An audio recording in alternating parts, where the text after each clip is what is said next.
The last time that we chatted, we were talking about how you got started as a fireman. Do you want to start on that one, or you had a different topic that you wanted to chat about? Would you like to switch topics or We one? can continue on that one. We can Okay. continue. Yeah. When I was started doing my training, I mean, you have to remember that I was a lily-livered, lily-white-handed art student, Right. and then I ended up in Greyville Loco, and that was a shock because everything hurt. I mean, it's hands on metal, and more often than not, hands on hot metal and steam and grime and coal dust. But I still wasn't prepared for the shock when I went to my first day to Mpangeni. Um, when I went and I signed in for my duty, and then they gave me all of my kit and the tools, like there was a mallet, there was a what they called a bobbejawn, the boon, which was a big shifting spanner, and there was a greaser.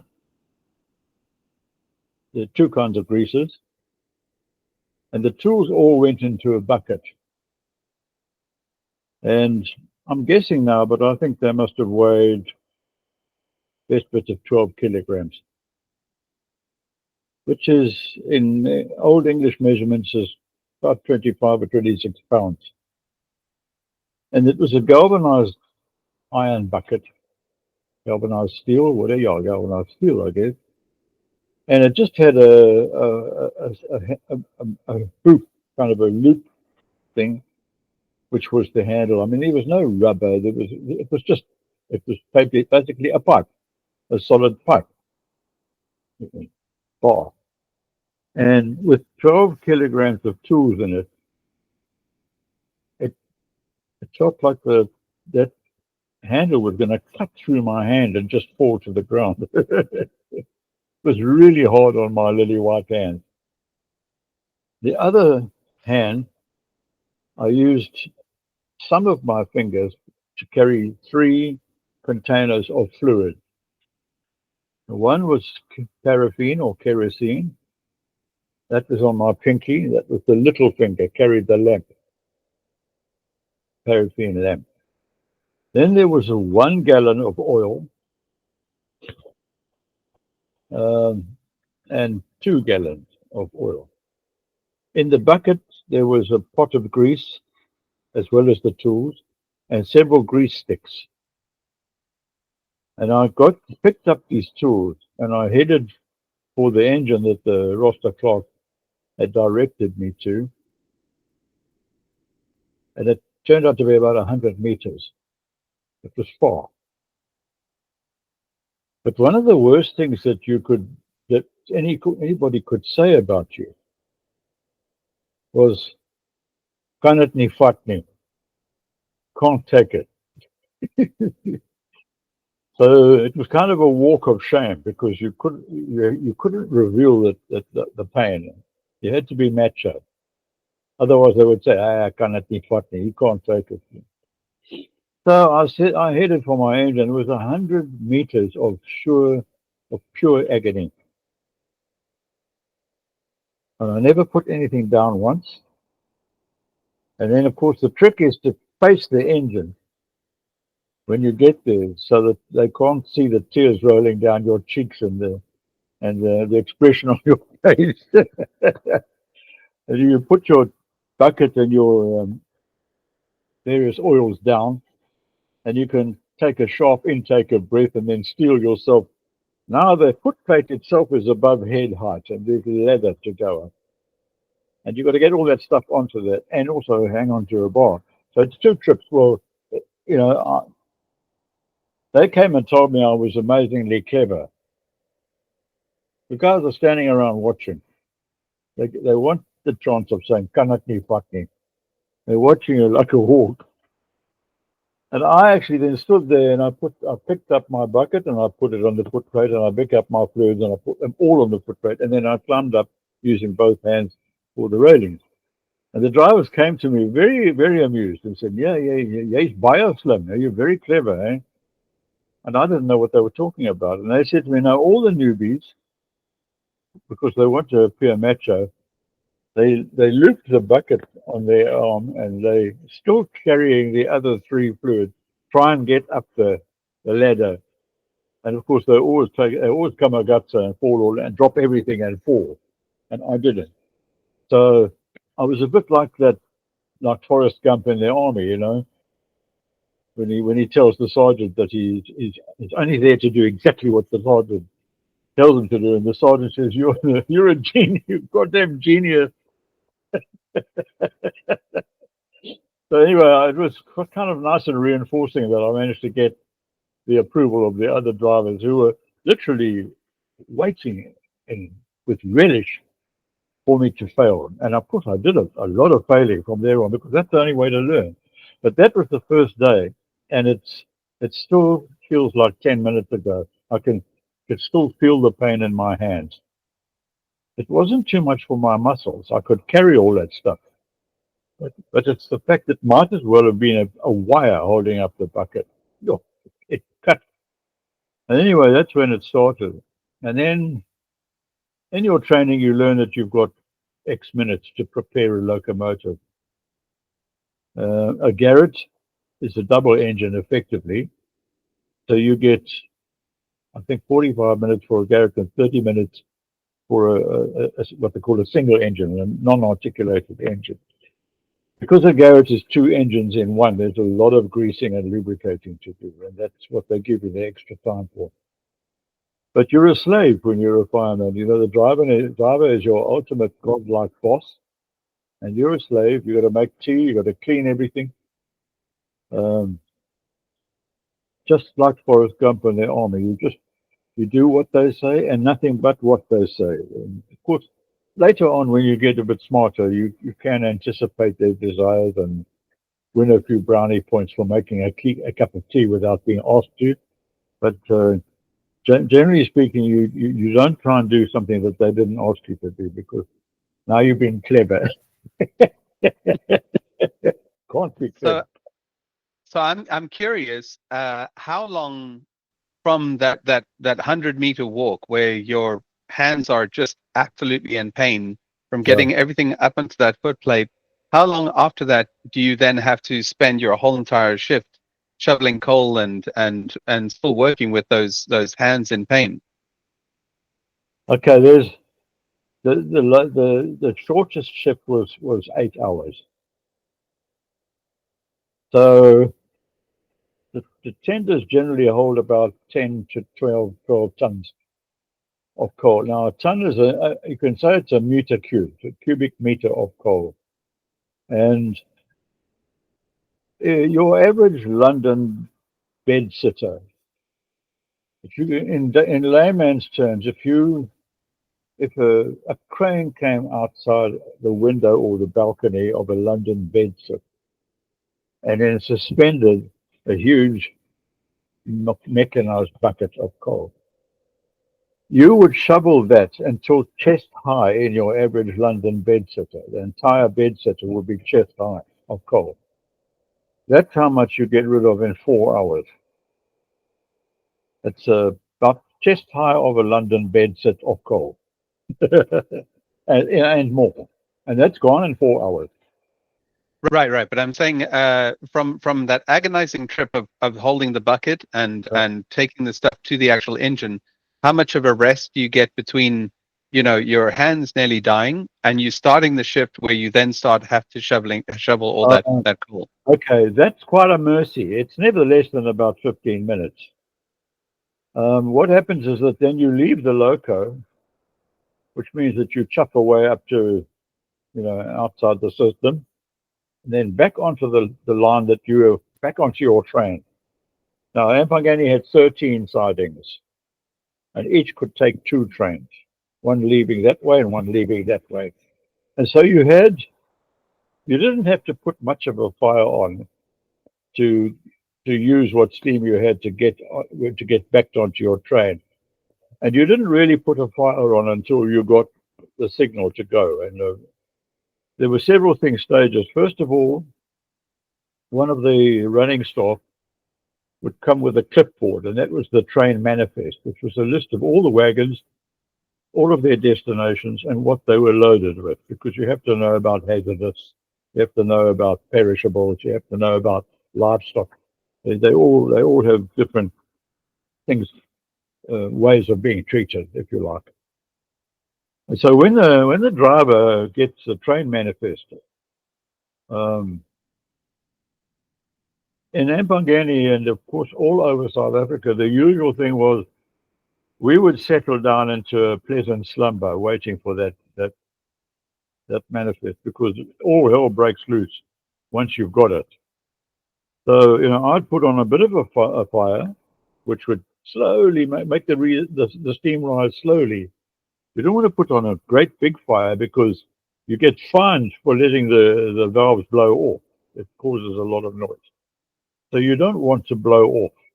You want, ideally, to blow off, if you blow, not to blow off at all, but to be under perfect full steam as you pull out of the station. And that's hard to judge because some coal is hotter than other coal, and engines are different. They all steam different.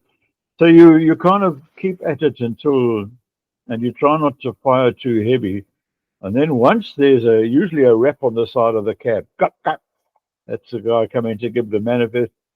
He says, "Okay, driver, you come on, right. Okay, driver, you can go." And then he passes up the manifest. And at that point, the driver reaches for the regulator. Some of them say to the fireman, "Are you ready?" Most of them don't. They just pull the regulator, and now you start throwing coal frantically because the pistons are cold, the connecting rods are cold, all of the bogies on the full length of the train are cold.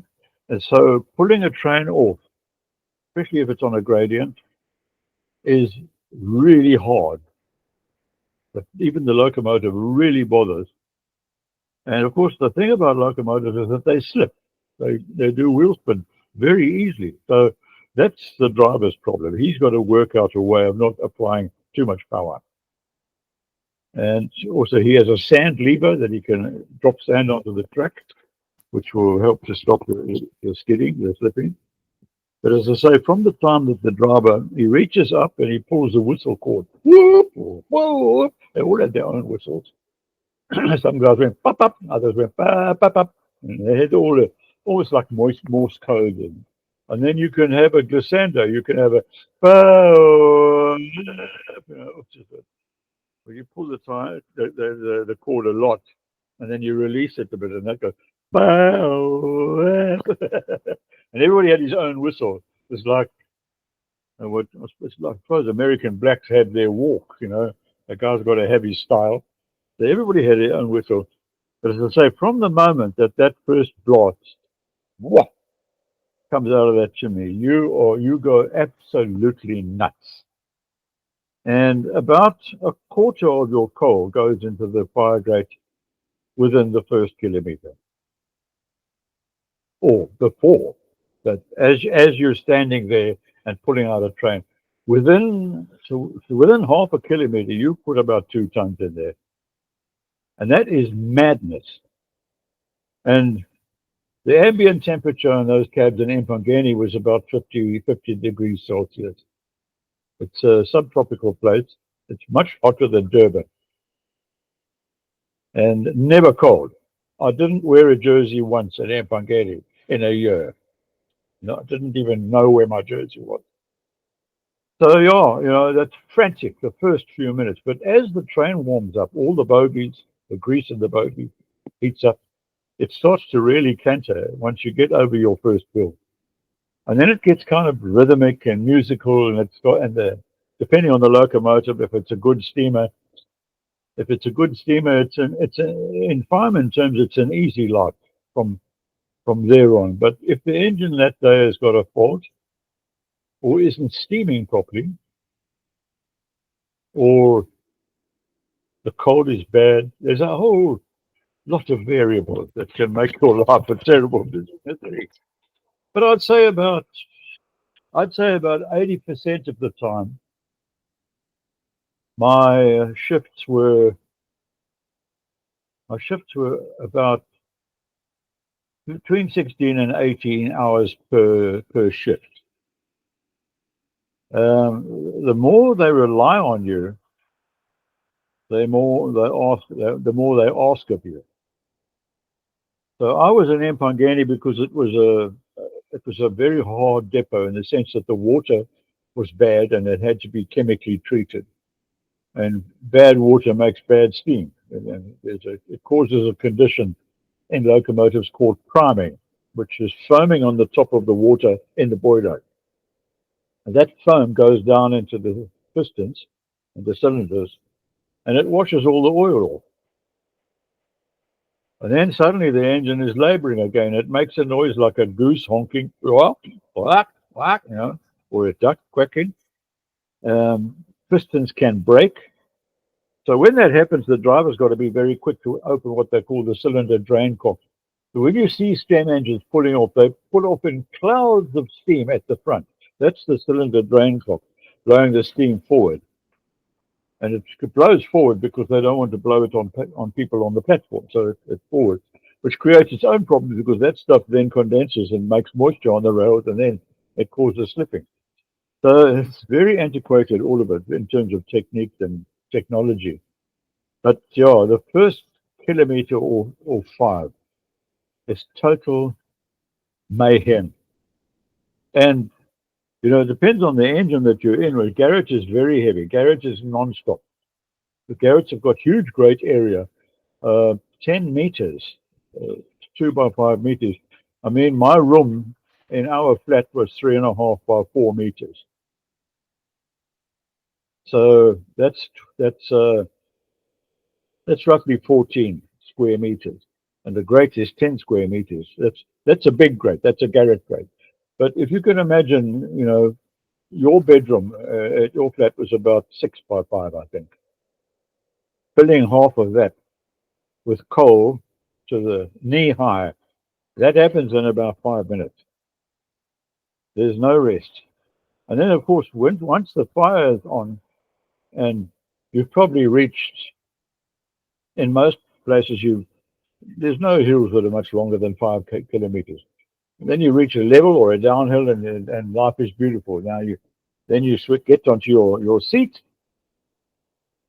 shout rubbish at the passers by, whistle, greet everybody, and show off, and let the sweat cool down. But the very first thing you've got to do, as soon as you're actually not pulling anymore, that the driver has put in the regulator, you've got to leap up and turn what they call the blower, which is a brass handle on the steam turret above you. And you use that, you put that on by putting a piece of cotton waste, on your wrist, this part of your wrist. And you start about a foot above the floor, 30 centimeters above the floor, and you do a Mike Tyson straight upward. And that hits a tooth it's like a cog, a blower. And you hit that tooth, and if you're lucky, it loosens. And if you aren't lucky, you got to do it again. And some of those things took 9 or 10 of these clean and jerk type jumps to get the blower loose. Steam burns off, it scalds all the oil. So you oil all those things, but within a few minutes, once you are on the run, that steam turret is too hot to oil. You have to wait for it to cool.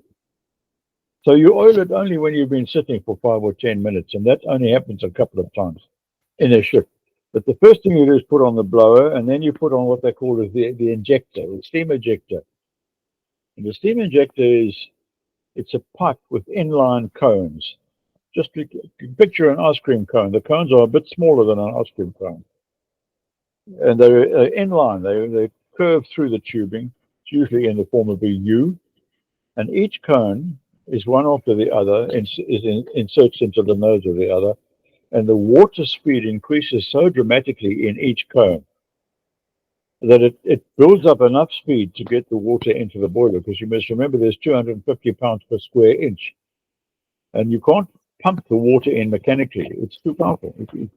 You know, a pump has got even a 1 centimeter pump in diameter. I mean radius. No, diameter. 1 centimeter diameter pump. You couldn't with a lever pump water into the boiler. It's too strong. So they had to work out a way of getting water into the boiler, which against 250 pounds per square meter. And the way to do that was to inject a supply of steam and water, half steam, half water, through these cones, which makes it so fast that it just shoots into the boiler. And then that's the very first thing you do when you've got a chance, is to get some water into the boiler. On the boiler, you've got two things called gauge glasses, which is very hard glass, showing the level of the water in the boiler. And you watch that all the time. If the water level in the boiler gets too low, then there are things called fusible plugs in the boiler that melt. And all the water comes out, and there's your engine standing in the section. Now you have to send another engine to rescue you, and that is the biggest shame. The biggest shame for a fireman is to actually get too little water in a boiler. The drivers do watch it for you, because ultimately they are responsible. But it never happened to me. Once I got the water dangerously low, but it was still covering the fusible plugs. As long as there's water on the fusible plugs, they won't melt. If it's only steam, they'll melt, because they're basically made of lead. So yeah, so as I say, that's the sequence. You get going, you put on a lot of coal, you go absolutely mad for 5 or 10 minutes, and then hopefully by then you've seen the end of your first hill or your first dash, and then you reach a period where you're to put on the blower and sit back and fire up the injector, and then carry on until you're approaching another hill, or your your pressure is getting low, and then you start firing again. But it's very variable. Every meter of the line is different. And so, you know, when you sit and you put the injector on, once you've got the boiler full up for another attack, hopefully you've got time to switch off the injector and start shoveling. Sometimes it's not that ideal. Sometimes there's a short downhill of only 100 and 200 meters, and then another hell of a hill. And so there you haven't actually filled up the boiler. And now you're steaming, you're shoveling coal with cold water coming into the boiler. And that takes your steam pressure right down. And so you have to fire very lightly under certain circumstances. And it's very tough to judge how much to put on in order to maintain the steam pressure. And you're always thinking ahead, because let's just say the next hill is actually very steep, but only 200 meters. Or you might actually get away with not firing for that. But if it's 10 kilometers, you know, you're going to use a lot of steam to get up a 10-kilometer hill. And especially on some lines, especially on the Mpangeni line, the average long hill was about 1 kilometer or 3. And you have to start putting water into the boiler before you reach the top. So you fire frantically all the way up the hill to actually overheat in order to compensate for cold water coming into the boiler. And if you don't stop, if you don't get the timing right, you've got far too much steam and you blow off a ton of steam going downhill. You've got to stop in time to use up all your steam. Of course, it never happens. It's just very hard to judge, because you've got, in the boiler, you've got a couple of tons of water producing steam. You've got a surface area of about, I suppose, 10 square meters producing steam. And it's very hard to judge. So the whole thing is thinking, you've got to know the line. You've got to know your hills, your uphills, your downhills, your flats, and you've got to try and time everything. And in a whole year, I never really learned that on any, even when I learned the section backwards, I never really got it right. There's a good reason why firemen have to fire for 5 years before they can become a driver, because you actually do need that 5 years to be called an old hand. Or a young hand, actually. It's just very hard. And it's one of the reasons why steam went out, because it was just hard to get crew. It was too hard a job. No matter what they paid them, it's unpleasant. You keep getting bruised, you get cuts, you get steam burns, you sweat all the time. It's very uncomfortable. But all the same, when you, even though it's very uncomfortable, you love it while you're doing it. You know, I mean, you hate it while you're shivering and you're sweating. But as soon as the cool breezes get the sweat on you, it cools your temples, you start feeling like you're in heaven again, because other people don't feel that. You don't feel it in normal life. You have to run marathons and sweat and get the wind in your ears if you want to feel that in anything. But in the engines, then your big reward is when you have got the wind in your ears, cooling the temples, and you know, just to sit feels like you're the king of Siam. That's amazing. Uh, What I want to know is a lot of what you're talking about in terms of getting that pressure in the engine and getting the gauges to be right and that sort of stuff. How much of that is based on sight and feel, and how much of it is based on actual gauges that you can visibly see in your part of the engine while you're shoveling the coal? Or is there a lot of communication between you and the driver for how much pressure is needed here, how much water is needed to be loaded on? Uh, in terms of that, how are you working with all of the instruments, and were there very many instruments to even reference? you've got to have your steam pressure at the red line. Now, the red line on most engines is above 200 pounds per square inch. Some can be 210, others 250, others 220.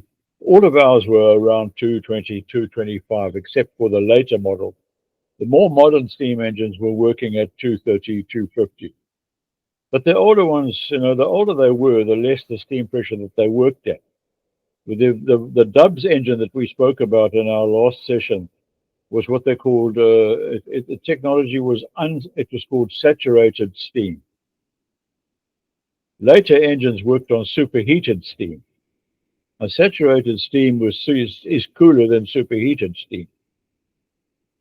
And saturated steam does not climb to the same pressures as superheated steam.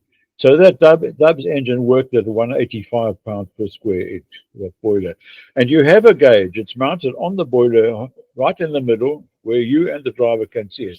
And it's about the size of a kind of a restaurant clock, you know. No, half of that. It's about, say, 15 centimeters or 10 inch, say 8 inches or 15 centimeters. It can be different sizes. Most of them were from England, made by Smith, a company that made gauges. They made gauges for cars. They made gauges for everything. So your main gauge is your steam pressure. The other gauges that you do have are to do with braking, vacuum gauges and whatnot. But so your water level was, you looked at that. That was a column water in 2 glass tubes, a vertical column. It bobs around when you go around corners and everything. So it's moving all the time. It's very hard for an inexperienced young fireman to figure out whether the water is full or not. Because in a long boiler, if you point uphill, the front of the boiler is more than a foot higher than the back of the boiler at times. So all the water flows to the back, and you think, oh, look, I've got too much water. Then you go over the hill, all the water goes to the front, and there's no water in there, and you can't let that happen. So it's, you know, your eye is constantly roving between 3 things. You go from the steam gauge, the pressure gauge. The driver looks after the braking. The vacuum is his job. The fireman doesn't even look at it. It should be said though that if you have no steam pressure, you have no brakes, because vacuum braking is worked with steam pressure is pumped into the whole train, a pipe that the whole length of the train, connected by flexible hoses at each wagon. And the steam is pumped into there and it condenses. Now there's no air, only drops of water. And there's a special bleeding system where you bleed that water out, but it's engineered into the thing. But you create a vacuum that way, and you need steam to create a vacuum. If you haven't got enough steam, you haven't got a vacuum, and then you've got no brakes. So it's kind of like hazardous, you know. Having not enough steam is really dangerous. It's got to be optimal. So your eye is constantly going between the steam pressure, what they call the gauge glasses, that's the water level, which you have to extrapolate into the actual boiler level, depending on whether you're going uphill or downhill, and the lubricating oil. There's a lubricating oil above you with little glass windows, and a drop of oil is supposed to it descends through it. It's like a pair of specs, one for each cylinder at the front. That oil flow, it goes along a pipe all the way to the cylinder, and it's driven by steam in fluid, which is regulated by a pressure regulator. So, you know, it doesn't squirt down the engine at a rate of knots. It crawls to the front. And those lubricators, if they stop within half a kilometer, you haven't got any rings. You've got broken rings, and now that's it. Your engine's defective. Never happened to me. I never ever got in my year. I never ever had I only ever had once a groaning cylinder from priming. And the priming is the driver's responsibility. You know, he's got to act really fast when an engine starts to prime. Open the cylinder drain cocks. He's also got to open the drain cock on the side of the boiler, which sends a massive plume, a jet of steam, scalding hot steam out over the countryside. You know, and you can't do that like if you're in a station. You can't do that, but then you're not going. So priming hardly ever happens in a station unless you're just arriving. But yeah, so constantly between the steam gauge, the lubrication, and the boiler level. That's you're rotating that. It's like when you drive a car, you look at the speedometer, you look at your temperature. It's the same sort of routine, you know. I mean, beginners don't look at temperature in cars. Well, not such a problem these days because technology has improved so much. And but if you don't, it's beginner drivers that blow gaskets in cars because they don't watch the temperature. They don't see a car, it's boiling, and suddenly there's a cloud of steam coming to the bonnet, and now you've got a blown gasket, you know. So it's the same sort of rotation between, in a car, it's just the temperature gauge with petrol and the speed. In an engine, it's just steam pressure, your lubrication, and your water level. And your eyes are flickering between those three all the time, whatever else you're doing. And then the rest of it is the fire. You have to first acquaint yourself with the kind of coal. So when you start out your run, you have a look at your coal tender, and you visually can see whether there's more than one type of coal in there. It's not always easy because sometimes there's coal from yesterday under the coal which was put in today. You might have really horrible coal underneath it. But anyway, visually, you can actually, after a while, you can figure out whether you've got good coal or bad coal. And then there's variables within that. Does it make ash or does it make clinker? Clinker is melted coal that melts, it fuses into huge blocks of coal in the firebox and blocks the airflow. And then you don't steam. So you have to break up that clinker with what they call a fire iron, which is goes by the charming name of a pricker. You think like a knitting needle or a sewing needle. It's a 30 millimeters thick solid steel thing with a ring at the end and an L-shaped bend.